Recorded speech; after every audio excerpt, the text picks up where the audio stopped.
Hi everyone. Hi. How are you? So today I'm going to be chatting with my friend Sarah, who's just messaged me saying she's ready.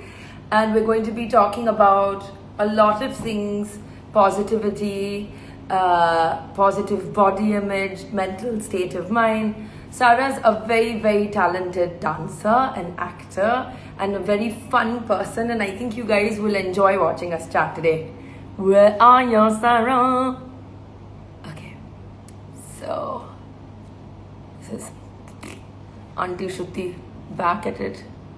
So let me see, there she is.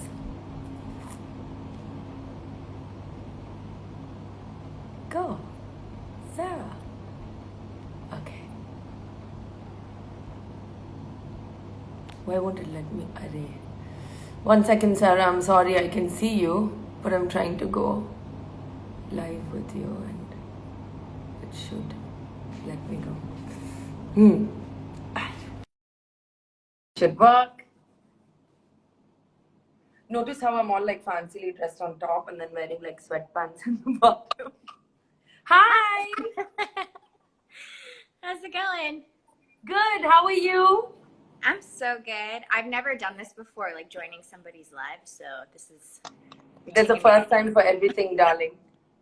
And how's How it going? are you? Tonight? Oh, I'm good. I'm just waking up, kind of like maybe 2 hours ago. I woke up, had some coffee in my Bob Ross mug. The colors try to keep me happy, and yeah, I'm just. So for everyone, Sarah is in Los Angeles right now, and it's early morning there. So I thank you even more for waking up in the morning and doing this with me. Yeah. That's so sweet of you. I'm ready. So, well, thank you so much for joining me. So Sarah and I met how many years ago? What, three? Probably 3 years ago. 3 years ago. We met on a beach. Yes. Yeah, On so a cool. beautiful beach. You just On a came beautiful walking beach. up to me. And I wanted to start by saying that, I think women always talk about how we need to be like more friends with each other and like support each other. And that's something that I practice and try to practice as much as I can.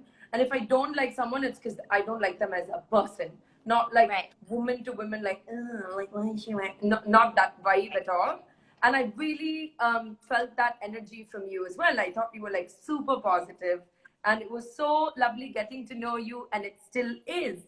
So I wanted to tell everyone. So Sarah's like very cool. She is a ballet dancer. She's also a Golden Globe nominated actress, and she's an all-round badass, lovely girl. But I wanted to ask you, how long did you study and perform ballet before becoming an actor? Yeah. Well, one other thing to say about you is that I'm usually really afraid to make friends with women because I've had so many experiences in ballet and just in competition with so many women in my life. And when I met you, I felt the exact same way. I was like, you're my boyfriend's friend. And I was kind of like, oh, she's so beautiful. I hope it's not one of things, And then I was just like, oh, yes, just get along. So I started dancing when I was around 3, and then I became professional around 18, and then I stopped around 20, 26, 27. And what do you mean by you stopped? Meaning you stopped being a part of that ballet world and dancing on the stage? Okay. I stepped But out you of being. continued to dance and teach and stuff. Yeah, I still do. I dance, I choreograph, I do gigs, and I create music videos and things like that. But I'm not in that ballet company environment anymore. And what kind of an environment is that? So that the people watching and people like me who've never really been in that world, what kind of an environment is that?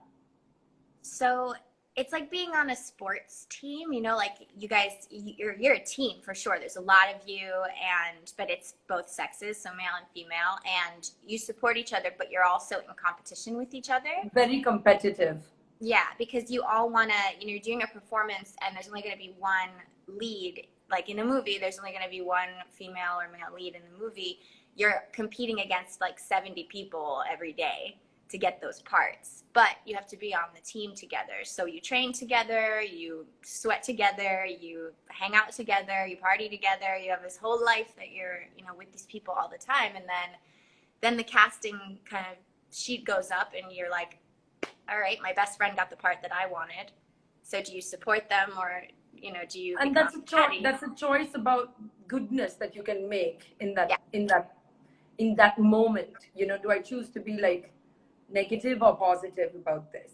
Yeah. And when did you switch into acting? And what made you switch into acting?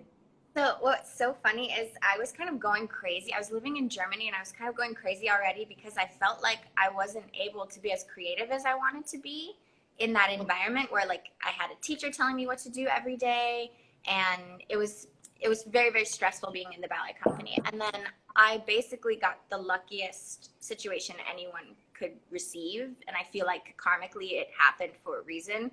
I got a phone call from a choreographer that was doing a television show in New York, and they had auditioned the entire country already in America for this part, and they couldn't find anyone to do it. They found one girl, but she was, I guess, she was going to get married and had some religious things that she didn't want to be part of a show like that because it's very gritty that I was on.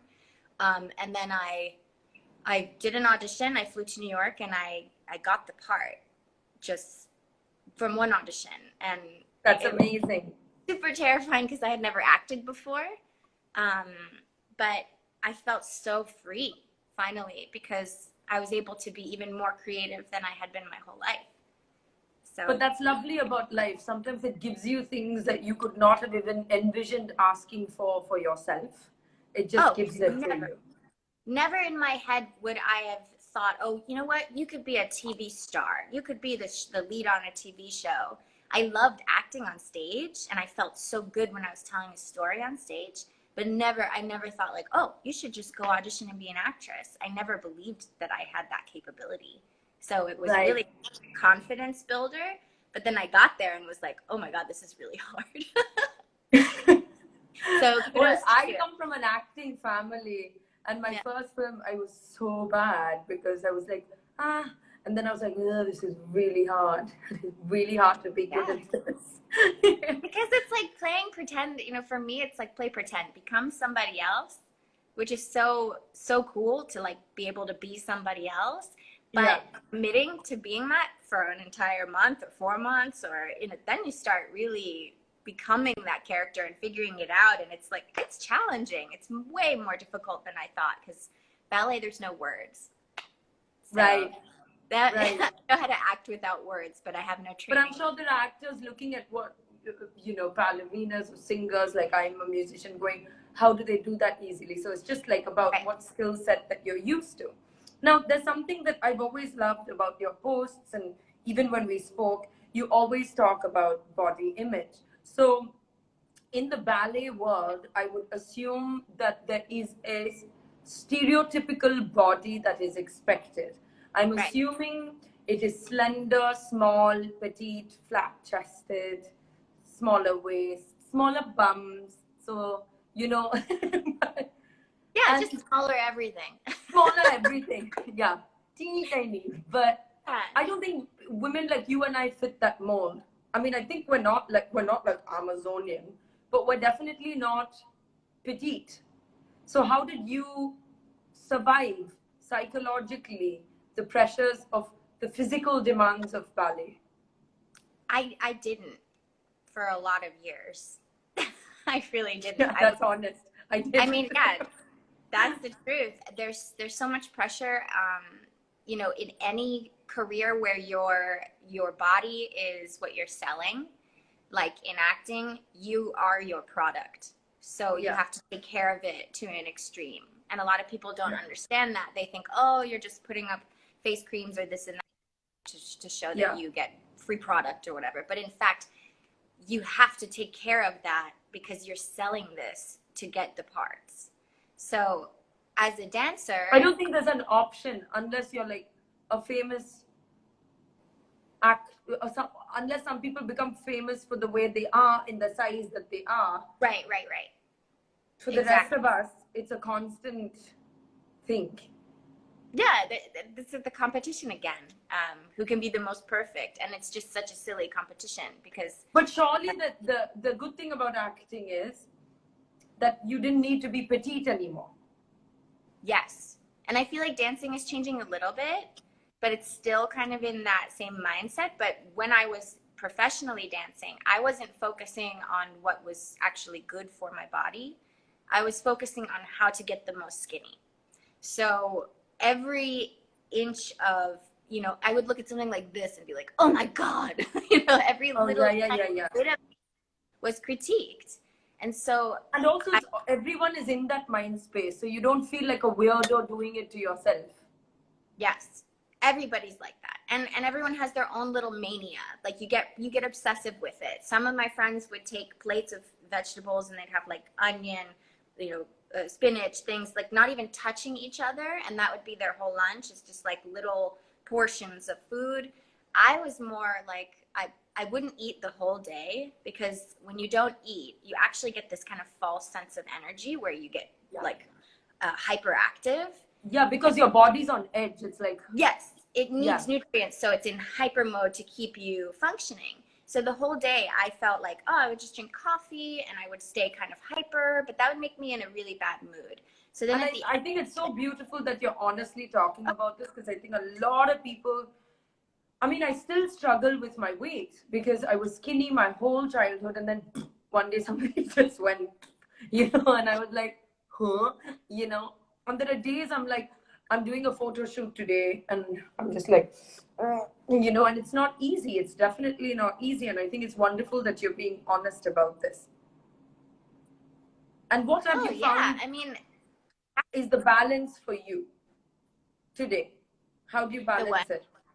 How do you find the balance now? So now I've figured out that I need to eat for myself, and I don't need to eat for any purpose besides taking care of myself. Sure.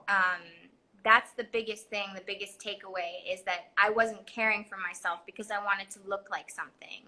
And now I realize the more I take care of myself, the better I look and the better I feel.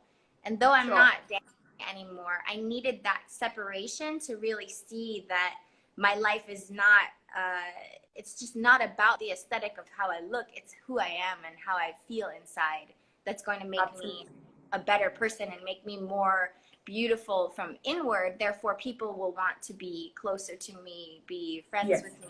While before I was your inner radiance, beautiful but ugly inside.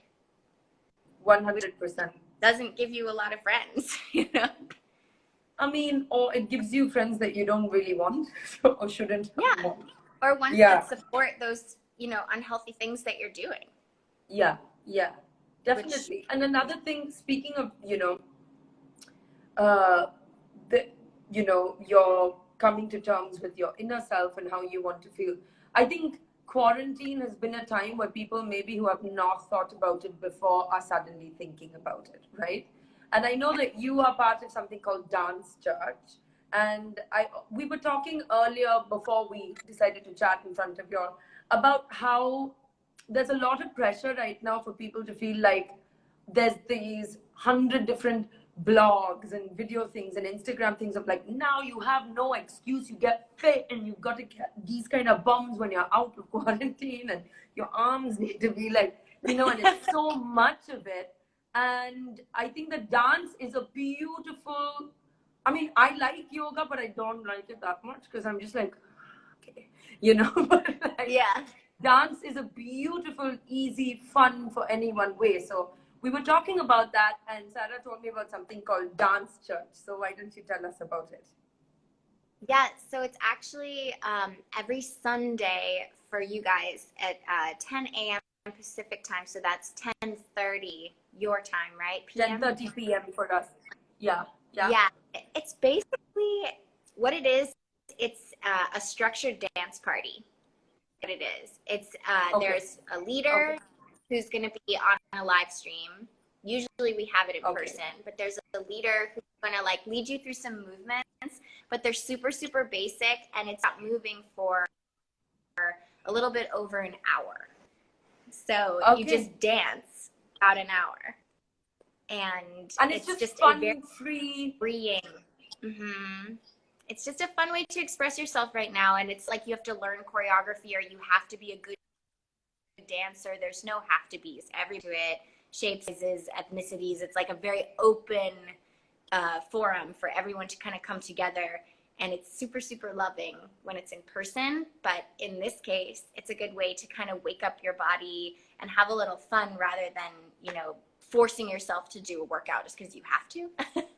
Yes, Yeah. definitely. So after this chat, I'm going to put up a little story with the dance church thing, so you guys should check it out. Speaking of technology connecting all of us, something that we've often spoken about is how the cyber environment or the virtual worlds that we're all a part of, your Instagrams, your YouTube, your Twitter, whatever, your social media platforms, can be a place of severe negativity as well.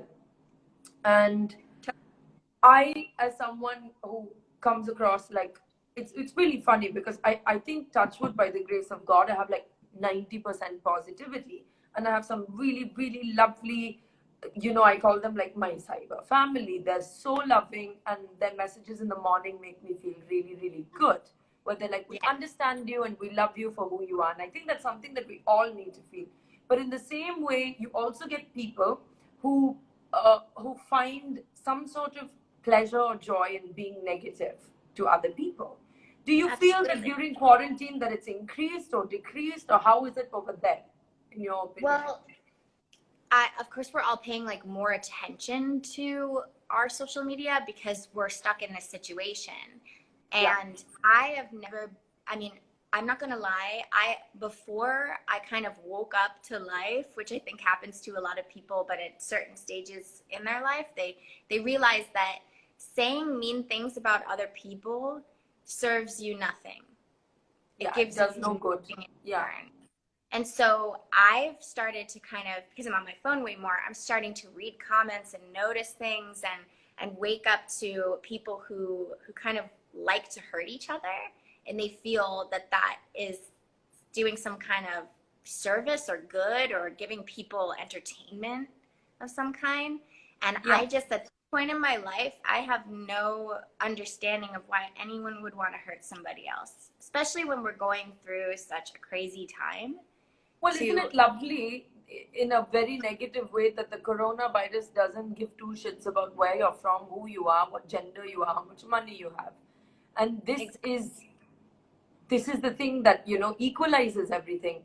And you think that this is a time where we would all be like, yeah, let's not be bad. But it doesn't seem to be happening as much. Yeah, I And mean, I there's want to ask you the one question that I ask all of my non-Indian female friends. Are people hoarding toilet paper in LA as well? yes, it's Why? Are so you hoarding crazy. toilet paper? Do you want to confess something, Sarah?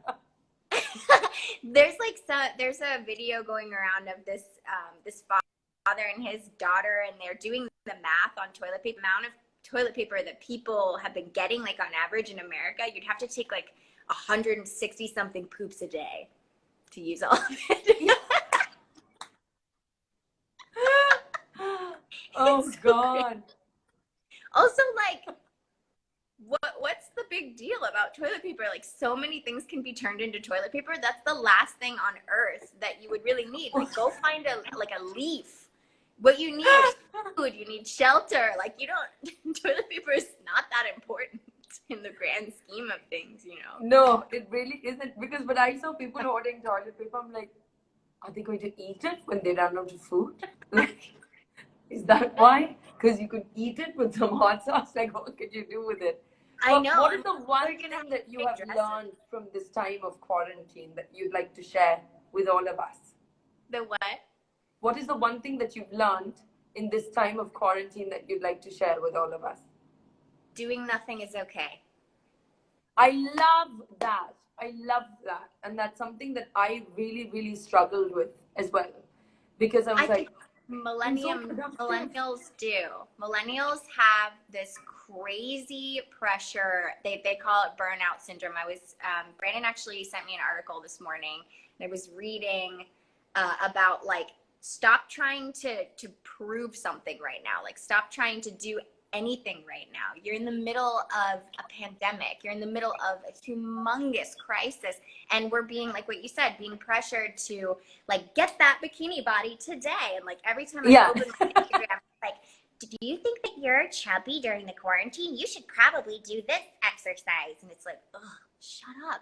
I'm trying to just create a relationship with myself right now, because I haven't had the time to do that, because we're constantly like, I have to do this, I have to do that, or else I'm a failure. If I don't do everything productive today, like I suck, I'm not good enough. And then it's like between like forcing yourself to do tons of stuff and then hating yourself because you didn't do it. Yeah. It's just not worth it. Finding I think that's a balance wonderful message. It's like, great. Do what you feel like doing right now, because this is probably the only chance we'll get before things go back to normal, hopefully sooner rather than later. But to just really use this time not to be like I was saying, like in the beginning, I was like, I've been so busy. I mean, I went through a cleaning spree at home that was so unnatural till like 4 in the morning, when I was like, what am I doing? And now I've like eased into it, but I'm like, yeah, I want to work out, I want to cook. I also want to make a video of it because that's like my new thing. Like, yeah. do it at my pace, you know? So I think that's a wonderful message. And it's so funny though. Like, I woke up the first couple of days, I was like, oh, this is awesome. I can relax. And then I started getting perspective about like what other people are going through. And it's really interesting. Like, you could be the most wealthy person in the world right now and be super unhappy because you're not happy. But you can have nothing and you could be so happy to just have this moment with your family, or just having this moment in general, even though you're going through struggles.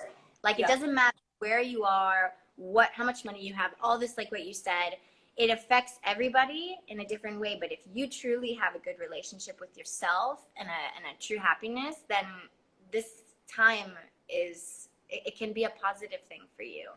But absolutely. I have many wealthy friends who have big houses, and they're like, I don't know what to do. And it's because they're not quiet here. You're right. There are some people who are just not handling isolation well. And people are like, oh my God, you're on your own. How are you? And I'm like, I like it. I'm okay. I'm fine. You know? And I was like, maybe I really am, built for this. But that's good, because if you can't be happy in your own company, you can't expect anyone else to be happy in your company. I think that's the basic thing, But I want to say thank you so much for joining me today and sharing your wonderful wisdom. And you have to come to India soon when all of this is done and we can travel again. Yes. Thank you, my darling. And for everyone who's watching, go check out Sarah and Flesh and Bone. Where is it streaming in India? It's on Amazon. It should be on Amazon Prime. Okay, so go watch Sarah and Flesh and Bone on Amazon Prime. And thank you for coming. Love you. Mwah. Thank you. Love you too. Bye. Bye.